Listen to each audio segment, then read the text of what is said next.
Afin d'animer ton personnage, explorons d'abord les principales catégories pour déclencher le mouvement des lutins. Dans la catégorie événements d'abord, les blocs ont pour fonction principale de déclencher toutes sortes d'actions. Dans la catégorie mouvement, les blocs te permettent de déplacer le lutin partout dans la scène. La catégorie contrôle te permet de contrôler le temps des séquences et les interactions des lutins.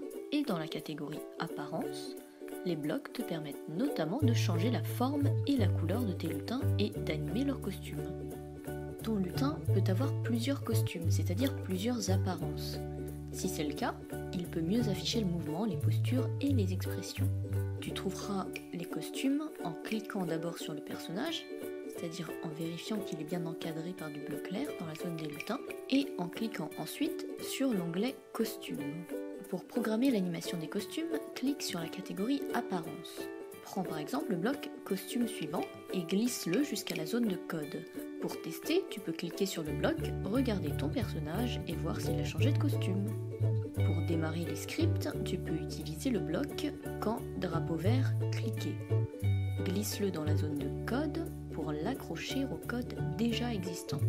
Si tu souhaites que ton lutin change indéfiniment de costume, ajoute le bloc répéter indéfiniment qui se trouve dans la catégorie contrôle.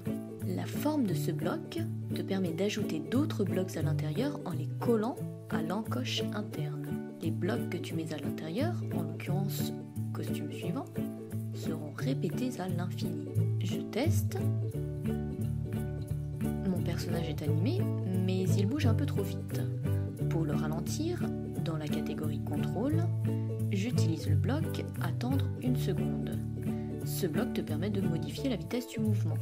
Si tu souhaites basculer sur un costume spécifique, utilise le bloc basculer sur costume et place-le là où tu en as besoin. Pour déplacer le personnage à présent, tu as besoin notamment de la catégorie mouvement. Le tout premier bloc, avancé de 10, te permet de déplacer ton personnage. Tu peux changer la valeur, teste, et entre la valeur qui te convient. Tu peux aussi utiliser le bloc répéter indéfiniment, c'est ce qu'on appelle une boucle. Teste-le à nouveau en y ajoutant le bloc avancé de 10. Ton personnage sort de la scène, mais si tu souhaites qu'il revienne, tu peux utiliser dans la catégorie mouvement le bloc rebondir si le bord est atteint. Pour mieux comprendre comment déplacer ton lutin dans la scène, passons aux coordonnées X et Y. La scène est composée de pixels. Ce sont des petits carrés qui composent toute l'image de ta scène. D'ailleurs, quand ton lutin se déplace dans la scène, par exemple quand tu utilises le bloc avancé de 10, en fait, il avance de 10 pixels.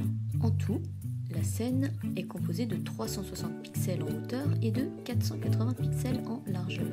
Pour déplacer ton lutin à un endroit spécifique, il faut comprendre à quoi te servent les blocs bleus qui affichent un X et un Y. Ces lettres représentent des coordonnées. Elles t'indiquent les différentes positions que peut avoir ton lutin dans la scène. Pour X, c'est la position du lutin sur l'axe horizontal. Si ton lutin va à gauche, la valeur de X diminue.